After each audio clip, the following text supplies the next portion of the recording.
Shalom, shalom, shalom data, shalom turakundwa muri mwese Yesu Kristo mu cyo byose nahabwa icyubahiro nashimwe hejuru. Tongeye gushimana kubona umunsi mwiza, umunsi w'igikundiro, aho dushima Imana konge kwatugeza ku munsi w'icyumweru tariki 2 ukwezi kwa kane mu kiganiro cyacu Yesu Kristo byose akomeze atugeneza akomeza natwe muri kubikwiriye. Tongeye gushima kubona umunsi mwiza tugiye kuganira uko bisanzwe tuganira ku ijambo ry'Imana bwana cyacu. No munsi ifite ijambo shaka tuganiraho, ijambo ryiza, ijambo rijyanye n'ikintu bita ubwenge. Ubwenge shaka tuganira ku ijambo ubwenge, kwerekeza mu bibazo tujya duhana zo twerekeza ubwenge kuhora Imana, ubwenge bwacu tujya tubwerekeza ku Mana k'Imana. Iyo tumaze kwerekeza ubwenge ku Mana, Imana yacu dukorera ibintu bikomeye, ibintu n'ukuri bishimishije, ibintu bijya bitugwa neza, turabibona mu ijambo ry'Imana. Aho rero tubone inyungu zo kwerekeza ubwenge ku Mana, tubone n'ingaruka cyangwa se igihombo cyo kuterekeza ubwenge ku Mana mu byo tunyuramo cyangwa se mu byo tubana nabyo ibihe byose. Amen. Ni ijambo rero nubanagira ubuntu kuno munsi kugira tube twaganiraho mu kiganiro cyacu cya Yesu Kristo byose kuno munsi. Nicyo shaka tuvuga no munsi. Muri imbere y'ibyo byose nkuko bisanzwe kataze dusenga Imana, twiyegereza Imana ibaye natwe. Mwaye mwiza giteye komeye, tunge kuzimba muri kano kate gushima no bwari bazi, turi gushima kandi ukuntu gira neza zanjye yawe cyubahiro. Turi gushima ukuntu uri umurinzi wacu, turinda amanywa na nijoro, ukaturinda amajya n'amaza, ukaturinda iburyo n'ibumoso, hose ukatubera ukabera icyarimwe n'ushimishijwe hejuru. Turi gushima ku bwaka kanya keza uduhaye kugira tunge tuganisha ijambo ry'Imana bene data, dusangire ibyera byawe n'ukuri de kujya duha imbaraga zo kwibikwiriye kandi ujye natwe ibihe byose, ujye mu kawera ry'abana tukajya dufasha umwami w'amahoro kuko niwe twiringe niwe twizeye. Twizeye kuri kubi natwe kuza kwa natwe kano kanya kuba tugiye tutangiriye kuza turi busoreze, komeza tugira neza kuri bene base bizajya twese atambe ku musabi Golgotha. Amina. Nuko rero nshuti bakundwa, nkuko namaze kubabwira turi kugana cyacu cy'uno munsi turagana ku bita ubwenge. Bita ubwenge, nkuko nababwiye turimo inyungu n'igihombo cyo kumenya ubwenge ubwereje ku Mana n'igihombo tugira iyo tuterekeje ubwenge ku Mana. Amina, haleluya. Imana yacu ni habwa icyubahiro. Tugiye kuganira ku ijambo ku mukozi w'Imana. Tusome ijambo ryanditse muri Mariko ibice 12 umurongo waho wa 30. Katuze dusome izina rya Yesu. Ibice 12 umurongo waho wa 30. Nuwa 30. Mutwe y'ijambo rituvuga ngo itegeko irusha yandi gukomera. Tugiye mu y'amategeko tubwirirwa gukomera uko tugomba kubaho. Amen. Ku murongo wa 30 haravuga ngo nuko rero ukundisha Uwiteka Imana yawe umutima wawe wose n'ubugingo bwawe bwose n'ubwenge bwawe bwose n'imbaraga zawe zose. Amena. Amen. Ibyo byo tugomba gukundisha Imana, ubwenge bwacu bwose, imbaraga zacu zose, ibyo tubikundisha Uwiteka Imana. Ariko twe tuyarana ku ijambo ubwenge. Bene data, urumva mu mategeko akomeye rutayande, ubwenge buri mu bintu tugomba gukundisha Imana mu byacu byose. Amen. Gukoresha ubwenge data, ubwenge iyo tubikutabigeje neza tukabura ubwenge, impamvu Imana yavuze ngo ngubuze ubwenge ndamureka. Amen. Nukuri ubwenge ni ikintu gikomeye, ni ikintu tugomba kuba mu buzima bwacu, tukumva ko ari ikintu tugomba guherwamo imbaraga. Imana ikadukora ibikomeye kuko iyo werekeje ubwenge ku Mana ukavuga ati ntacyo nishobora ubwenge ukabwiriza ku Mana, Imana ikora ibintu bikomeye, Imana ikora ibintu umva ukagubwa neza. Amen, haleluya. Ni ryo jambo rya mbere tubajye kwikundisha Imana yacu n'ubwenge bwacu bwose. Ntituvuze ku bindi, ubwo tuvuze ku bwenge. kuryo dushaka kuganiraho kuno munsi. Amina. Kuko muribuka ubwenge iyo utakoresheje neza ukuntu bigenda. Ujye ureba, tureka tuganire ku bantu ku ijambo ry'Imana. Murana tuvaye nk'umwami Dawidi, tujya atanga urugero rukomeye ku mwami Dawidi. Ni umwami wakoreye Imana mu buryo bwinshi kugeza aho Imana iva mbonye umutima wanjye ujya wishimira. Mbonye umutima wanjye wishimira. Amina, haleluya. Nubwo hari ibintu byinshi byamubayeho, ariko yagize ubwenge, yagiye agira ubwenge bwo kubana n'Imana. Akagira ibihe akamenya ati Imana ngomba kwerekezaho ubwenge bwanjye. Imana igahita ikora ibintu bikomeye kuri Dawidi. Amina. Murasi ukuntu yatoranijwe akiri umwana muto, arakura akunzwe n'Imana. Imana iramu rwose namutoranya kuza umwami wa Isirayeli. Ibyo murabizi kuva ku ngoma y'umwami Sawuli. Murabizi ntabwo twavuga byinshi ko byahanurwa uko azaba umuhanuzi ati ko yagomeye Imana kwidakwiriye, aho hamaze gutegurwa umwami uzategeka igihugu cya Isirayeli.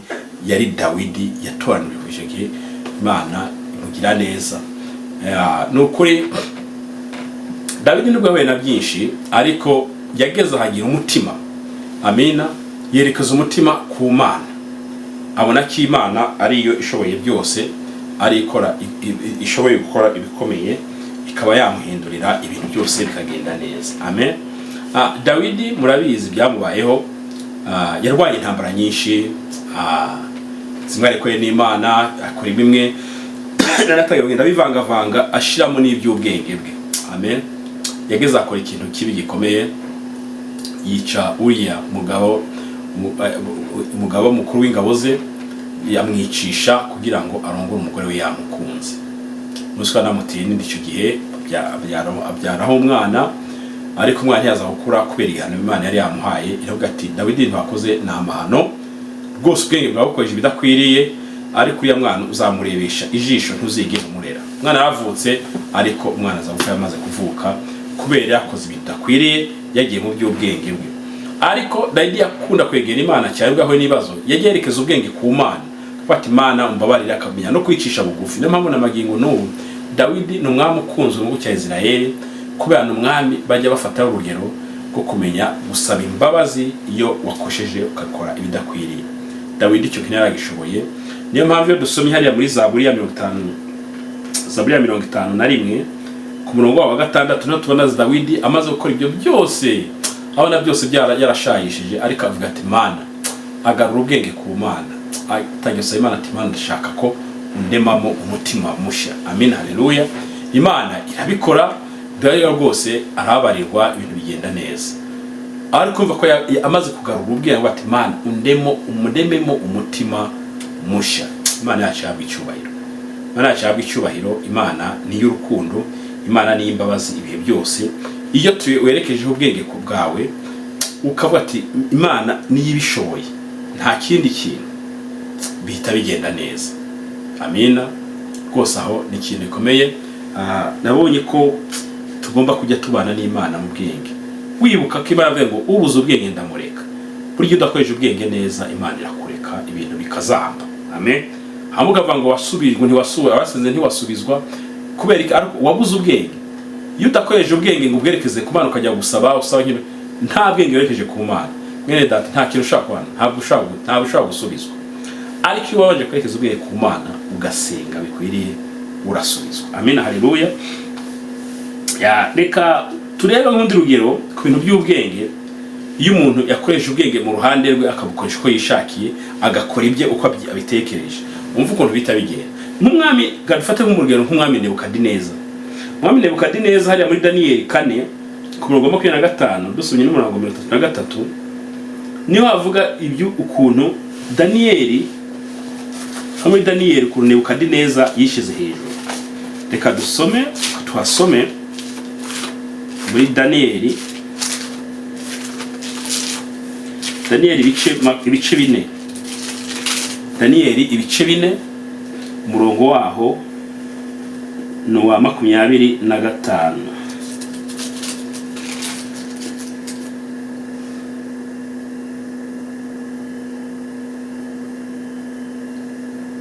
Daniyeli 25. Ubwo kuri ino birasha umurongo w'imbere 25, ariko umurongo usanzwe uri hagati ni 22. Haravuga ngo uzirukanwa mu bantu ubane n'inyamaswa zo mu ishyamba, uzarisha nk'inka, uzatondwaho n'ikime kiva mu ijuru, uzamara ibihe 7 umeze utyo, kugeza aho uzamenyera ko isumba byose ariyo itegeka ubwami bw'abantu, ikabugabira uwo ishaka wese. Amen. Amen. Mana acabwa icyubahiro. Noneho ku murongo wa 33 none haravuga ngo icyo gihe subizwamo ubwenge. Reka dore kuri 32 cyangwa se umurongo muto 35, ngarika abo mu isi yose ni nk'ubusa imbere yayo, ikuruka ishaka mu ngabo zo mu ijuru no mu bantu bo mu isi, kandi nta babasha kuyikoma mu nkokora cyangwa kuyibaza uti uragira iki. Ntawe ubasha kwikoma mu nkokora cyangwa Imana ikora ibyishatsi yo ku bwenge wayimye ubwenge, kwerekeza aho ubwenge bwawe, kikoje iby'ubwenge bwawe, ikora ibyishatsi kandi nta n'umwe ushobora kwikoma mu nkokora. Hano kuri 33, icyo gihe subizwamo ubwenge. Umva. Amina. Icyo gihe subizwamo ubwenge, ubwiza burabagirana, nahoranye bungarukamo, utuma ubwami bwanjye bugira icyubahiro, maze abajyanama banjye n'abatware banjye baza kunshaka, mpera ko nkomezwa mu bwami bwanjye ndetse nongerwa icyubahiro. None jyewe Nebukadineza ndashimisha umwami wo mu ijuru, ndamusingiza nkamwubaha, kuko imirimo ye yose ari iy'ukuri kandi inzira ze ari zo zigororotse. Ariko abibone abashaka kubacisha bugufi. Amen. Nebukadineza hano murabonye yakoze ibintu ngo nuko ari umwami wa Isirayeli, yigira ikintu gikomeye, azana ubwenge bwe. Amen, haleluya. Azana ubwenge bwe. Nebukadineza n'urugero dufite rukomeye, azana ubwenge bwe. Ariko bavuga ngo ugiye gukurwa mu bantu. Reba umwami bavuga ati ugiye gukurwa mu bantu, ubigicibwa. Amena. Ubigicibwa ahantu harakomeye. Reba umwami ngajya mu ishyamba atangira kurisha nk'inka. Ayi, atangira kurisha nk'inka. Ibihe 7, imyaka 7, umwami ku buryo Abayisirayeli icyo gihe nubwo bategeka, ngo bategeka, Nebukadineza akajya asinyirwa amateka n'abandi bantu, we yajyanye akuwe mu bantu kwa byo gukoresha ubwenge uko abishatse, uko bitekereje. Gukoresha ubwenge bwa ko bishatse uterekeje ku Mana mwene data ni ibintu bizana ikibazo. Ariko Nebukadineza muri uko kubaho ahantu y'imyaka 7, ibyo bihe 7 yabaye ahantu, yageze ngo nk'inzara ziba nk'izi nkukuma.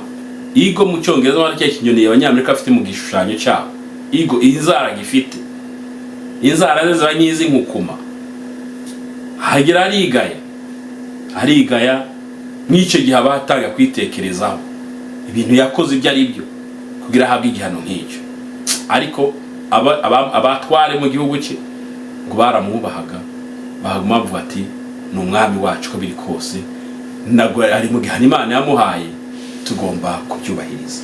Ariko hano Nebukadineza mu ibyo yabayeho ngakomeza gutekereza Imana, ubwenge bwe bukonge utangira kugaruka mu bihe, ava muri ya bwenge bwe atangira kuvuga ati hari ikomeye Imana ishobora byose, nyiri ibintu, nyiri ubushobozi, ihoraho. Hano kuri 33 nahise atangira kuvuga ngo ngicyo gihe ngo subizwamwo ubwenge. Urumva mwene data, ngicyo aho hantu yari ari marisha nk'inka, yasubirijemo ubwenge kubera amaze gutangira gutekereza Imana nyiringabo. Ngicyo gihe subizwamo ikintu bita ubwenge, ngo bwiza burabagirana, nahoranye bungarukamo. Amen. Umva agarurwamo ubwenge ngo bwiza yahorana mbere atarahabwa icyo gihano, ngo bumugarukaho. Amen. Bumugarukamo, ngo butuma ubwami bwanjye bugira icyubahiro. ubwami bwongera gutanga ibwe butangira kongera kugira icyubahiro kandi akiri hahandi. Kubera iki yagariye ubwenge kuhoraho Imana, akamenya ko Imana ikomeye. Amen. Ngo noneho ngo maze abajyanama banjye n'abatware banjye baza kunshaka, bamenya amakuru abatware b'ibwami, amina, n'abajyanama be bahita bajya kumushaka. Iyo yagiye kurisha bari bahazi ko n'igihano yari yahawe akurwa mu bantu. Yigize ikintu gikomeye, Imana imva tugiye gukurwa mu bantu, imukura mu bantu, amina. Ngo mpera ko nkomezwa mu bwami bwanjye ndetse nongerwa icyubahiro cyinshi. Yagaruye ubwenge ku Mana, amenya ko Imana ikomeye ishobora byose. Yumva ubwami bwe bwongera burakomezwa, ngo kandi yongera agarura icyizere. Umva ubwami bwe burakomera kurusha na mbere uko yari ameze. Amina, haleluya. Iyo niyo nyungu yo kugarura ubwenge ku Mana, kuva ko Imana ishoboye ibintu byose. Iyo niyo nyungu ibirimo mwene data kwita ubwenge. Amina, haleluya. Imana dufashe tugiye neza. 3:4 ngo none jewe Nebukadinezari ndashimisha umwami wo mwijuru. Umva ahita atangira gushimisha umwami wo mwijuru, tangira kumutaka. Amina. Ngo ndamusingiza, umva, ndamusingiza, ndamwubaha kuko imirimo ye yose ari iy'ukuri. Amin. Umva Nebukadineza yagize icyo yabonye isomo, ahita atangira n'umwami ukomeye, ngo kandi imirimo ye yose ni iy'ukuri pe. Nebukadineza arabihamya ko imirimo ye yose ngo ni iy'ukuri. Amen. Ngo kandi inzira ze ari izigororotse, ngo n'inzira ze ziba zigororotse. Ntiharebye igihano yahawe, inzira yahawe yo kunyamagari, yahise abishimira Imana ati nabyo biragororotse, nibyo byari binkwiye kubyo nakoze, nabyo biragororotse. Amina, haleluya. Ngariko abibone abasha kubacisha bugufi. Amina. Ngariko abibone. Nebukadineza ahita Suzana anavuga ngo ngariko abibone gabasha kubacisha bugufi. Amina, haleluya. Tukabimwone mwene data, Imana ibicisha bugufi, Imana yabicisha bugufi. Amina. Ngabibone ariko Imana ibacisha bugufi. Nebukadineza arabibona, azi ukuntu yibona, yigira ikintu gikomeye. Areba imyaka 7 amaze arisha, ahise yanza avuga ati abibone Imana ibacisha bugufi. Amina, haleluya. Murumva ko ikintu gikomeye, kutamenya ubwenge ni ikintu gikomeye. Twubahisha Imana ubwenge bwacu, twerekeza ubwenge bwacu ku Mana. Nitwerekeza aho ubwenge ku Mana, ibintu byose mwene data biragenda neza. Amina, haleluya. Yesu nahabwe icyubahiro. Hano tubona abandi bantu, nk'iyo turebye Shadrake, Meshake na Abednego, ubwenge bwabo bwari ku Mana ibihe byabo byose. Ntibavageze no ku mwami, ko no mwami bambwe atekareka n'amafunguro y'ubwami ntabwo dukora, muzajye mutwigaburira ibishimbo, imyumbati se, ibijumba, impungure.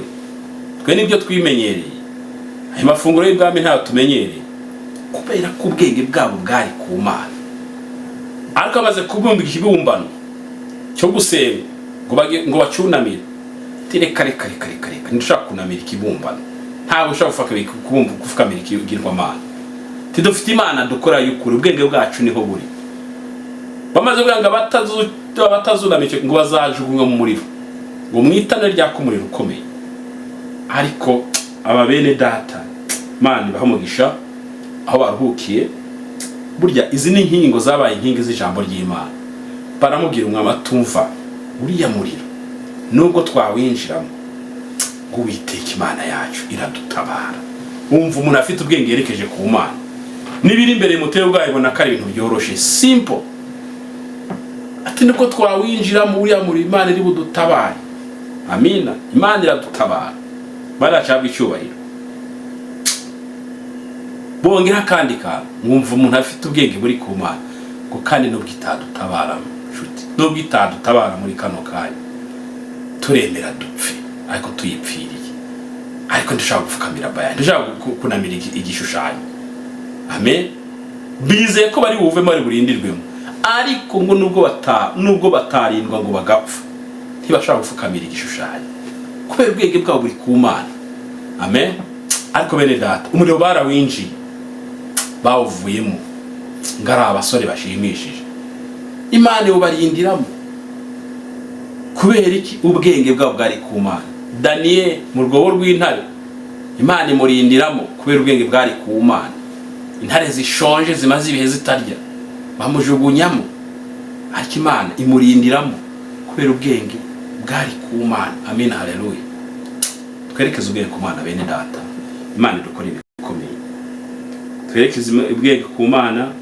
Imana yacu nuko dukora ibikomeye, kuko nicyo kintu cya mbere cyadufasha mu buzima, ikaduka ibintu bikomeye. Kuko abene data Nebukadineza muri gihe yagiyemo kurisha imyaka 7, ariko ngo mwicyo gihe ubwenge bumugarukaho. Bumaze ukamaze kwiha Imana, murano ukuntu byagenze neza.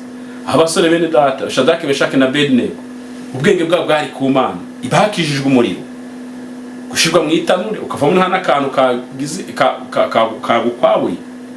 Amina, kubera ubwenge bwari ku Mana. Twerekeze ubwenge ku Mana bene data. Twerekeze ubwenge ku Mana kugira Imana ibane natwe. Cyo dukora byose ubwenge bwacu bujye ku Mana. Ubwenge, ijambo ryatubwiye ngo ubwenge bwacu bwose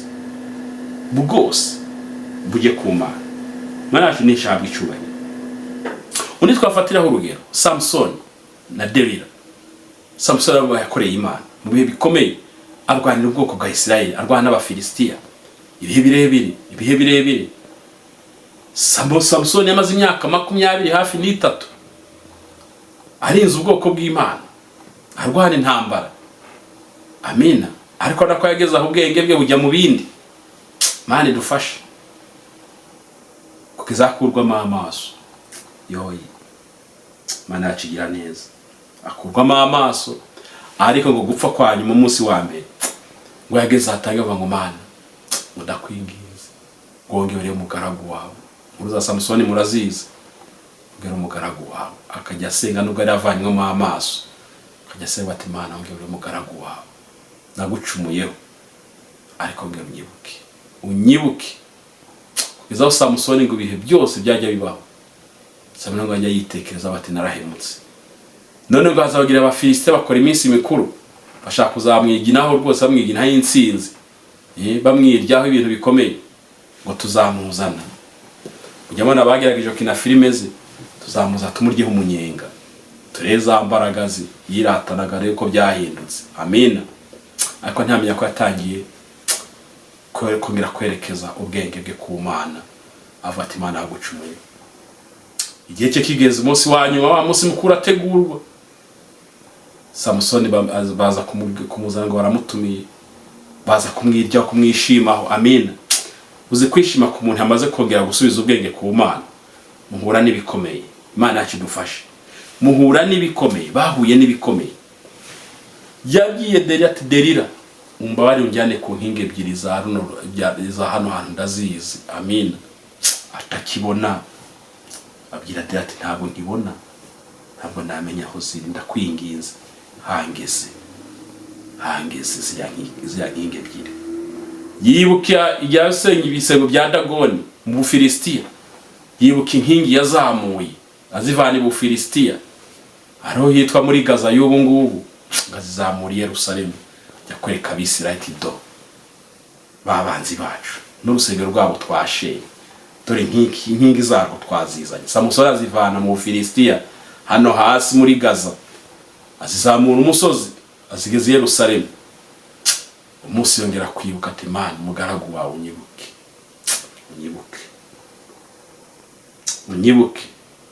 Mana ishimwe cyane, Mana ishimwe. Hari igihe tujya duhura n'ibibazo tukava ku Mana, ariko twirigire kuvuga Mana nyibuka muri bya bihe, ugakoresha ubwenge, ukagara ubwenge ku Mana, ukayisaba ati Mana nyibuka muri bya bihe, ongera unyibuke mama, ongera unyibuke ngire neza. Samusana ryo bihagezemo. Reka dusome aho mu Bacamanza, Bacamanza ibice ni 16, umurongo waho wa 30. Haravuga ngo umutwe w'ijambo uvuga ngo urupfu rwa Samson. Umurongo wa 30 uravuga ngo dusomora 28 kwanza. Nuko Samson atakambira Uwiteka aravuga ati Uwiteka Mana ndakwinginze nyibuka, ndakwinginze mpa imbaraga kakanya gusa Mana. Umvise yasa Mana mpa imbaraga gusa, ndakwinginze. Imana yacirinye, ndakwinginze mpa imbaraga gusa aka kanya ndimo. Amen. Ngo kugira ngo mporere amaso yanjye yombi Abafilisitiya. Yari yavuze ati Mana unyibuke aka kanya, wongere wiheje icyubahiro nk'Imana ikomeye, Imana rwose idahinduka, Imana igiye abariro wayicumuyeho, Imana igenza neza ibyanze kunanira ikabigenza neza. Urumva? Ngo Samusoni aherako afata inkingi zombi zo hagati. Ayo makuru yo hejuru murayabona ukuntu yajyanye kuziriya nkingi, nibyo nemo mbabwira mu kanya. Zo hagati ziteye inzu arazegamira, ubwo kw'iburyo gufata imwe no kw'ibumoso gufata indi. Gusa Samusoni aravuga ati mfane n'Abafilisitiya. Aritugatuga n'imbaraga ze zose arazishikuza, inziridukira abo batware n'abantu barimo bose. Nuko abo Samusoni yiciye mu ipfa rye bari benshi baruta abo yishe mu minsi yo kubaho kwe. Amen. Abatware none icyo gihe abatware bari bataye Ubufilisitiya, abategetsi bakomeye, ubufisa bwasigaye mu kiriyo gikomeye, nta muyobozi bwasigaye. Abatware bose, abayobozi bose bari baje muri iyo minsi ngo kwirata kuri Samusoni, ariko ntibamenye ibanga amaze avuga n'Imana. Ati Imana uyu munsi ongera imbaraga rimwe uno munsi gusa. Basanga yongeye kwegera n'Imana, agati Imana ukora ibikomeye. Ati mporere nanjye nama, buyingere wigaragaze kuri Imana ikomeye, kandi mporere n'amaso yanjye yombi uko ari abiri. Amen. Ari kugatuga za nkingi arazijegeza. Amina, haleluya. Ngo bwantu arahasenya abatware n'abategetsi bose bapfiramo. Ngo kandi kuva bayeho niyo munsi yisha abantu benshi igihe cyo gupfa kwe kwanyu. Wumve rero iyo ugaruye ubwenge ku Mana, Imana igukorera. Imana ikora ibintu bikomeye, ikagukorera ibyo utatekereza. Imana yacu nishimwe, ishirwe hejuru. Be data mbifurije kujya duhuza ubwenge bwacu ku Mana. Dusoreze muri Zaburi y'119. Amina, haleluya. 119 umurongo waho wa 66. Twumva uko uvuga: ujye unyigisha guhitamo neza no kumenya ubwenge, kuko nizera amategeko yawe. Amina. Ujye unyigisha guhitamo neza no kumenya ubwenge, kuko nizera amategeko yawe. No kumenya ubwenge. Bene data, dusaba Imana iduhe guhitamo neza, kandi no kumenya ubwenge bw'ibihe turimo tukabigendamo neza. Umwami amahoro abaha umugisha, kandi amahoro abahiye imbaraga, aduha ubwenge, dukoresha ubwenge mu bukwiriye, mu buryo bukwiriye, kugira byose byacu bigende neza. Ntitube nkani ngo nitubura ubwenge tugasaba nabi ntacyo tuzigira tubona. Iyo tumenye ubwenge tugasaba neza, ibintu bigenda neza. Abo bose Nebukadineza, ba Shadrake, ba Samusoni, ibyo basabye ko bwebwe bwagejeje ku Mana, ibintu byagenze neza. Amen. Bana bamugisha rero ntabishoreje ko tuzongera ku cyumweru gitaha tariki 9 kuri Pasika. Dufite Pasika, ariko n'uruhiganda tuzagitegwa kwa gatandatu, tukajya kwa gatandatu kwa Pasika turi busy. Pasika itangiye twamaze kubona ikiganiro. Umwami amahoro bamugisha, abageneza. Shalom shalom shalom. Kadusenga. Umwami amahoro gitari gikomeye. Twongeye gushima ku imbazi zawe, tugishima kukugira neza, tugishima ku bw'amagambo yawe twumvishe muri kano kanya. Mwami icyo tugusabye ni kimwe: duha ubwenge ku bwenge bwacu tubwerekeze kuri maze umwami amahoro dukorera ibikomeye. Ni nayo mpamvu Salomo umwami mwiza mu kubaho kwe wamuhaye byose, maze ubwate hari ikintu nakugeneye kimwe gisigaye, ngari kutakisabye ntacyo uzigera ubona. Ndagenda arasenga akora ibikomeye biranga, ngaratekereza ngarebe yamuhaye byose, ubutunzi, ubukire, bagore, ibintu byose asanga arayifite. Umuhaye ubwami bwo guteka igihugu cya Israeli, asanga byose biruzuye. Ngatekereje mu bwenge afite, ngagusaba ikintu gikomeye ku mwami mwiza. icyo shaka ubu kunyongerera ubwenge. Yari afite ubwenge ariko avuga ngo bwongere ngo nyongerera ubwenge uzabona ko mbasha gutegeka ubwoko bwawe. Reka natwe mu buryo twogerera ubwenge mu buryo duhura nabyo tunye kubigendamo, kandi iteka ubwenge bwacu bugiye buhara kuri wowe, kandi twizera kuri byose. Twizeye mu izina rya Yesu Kristo, amahanga atambaye ku musaraba Golgotha, Yesu Kristo umwami w'amahoro. Amen.